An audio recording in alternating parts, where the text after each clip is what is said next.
Okay, let me tell you this. You want to be successful at Uber? Have a copilot.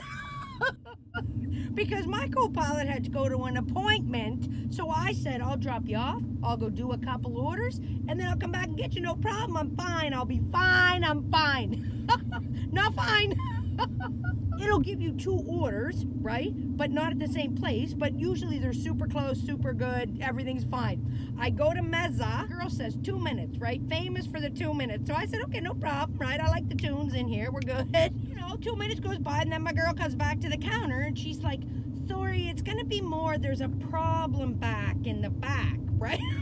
You point to the kitchen, right? I'm like, oh. She says, the rice, right? There's no more rice. So I'm texting the girl, right? I'm like, sorry about this. At least you're gonna have fresh rice, right? But I do have a second order, but it's along the way. So you can't just go do the second order, because then you're gonna get yourself all ass backwards, right? So it's finally ready. I am there for a good long time. I go to the next place, pick up the second set of food, and the second set of food is going to get delivered first because it's on the way. So I get to the person's apartment, I do exactly what it says, I hit the code, right, special code, no answer. Now what? I'm in a full-on panic because that has not happened before, right? You got the answer. I dial again, I leave a message, I'm like, hello? Then I'm calling their number from my cell phone.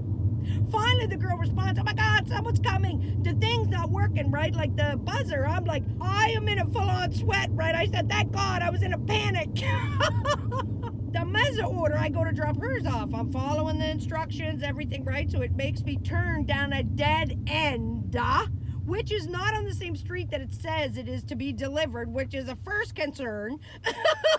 So then when I turn around, have to interrupt the basketball game of little kids. I'm like, hey, did anyone know where this street is? So they, it's obviously the one intersecting, because the house is on a corner, and it could be on either road, but that's not what the map said. So finally I get the food up there. I'm in the doorbell, right? I'm like, I don't know if it's a camera. I'm like, sorry, I don't know, just sorry. Put the food there. The lady comes out. She's super nice. She said she was putting her little guy down, so it didn't matter. It all worked out, but guess what? You need a co-pilot, because the stress, right, for that amount of money, you need to bump up that average.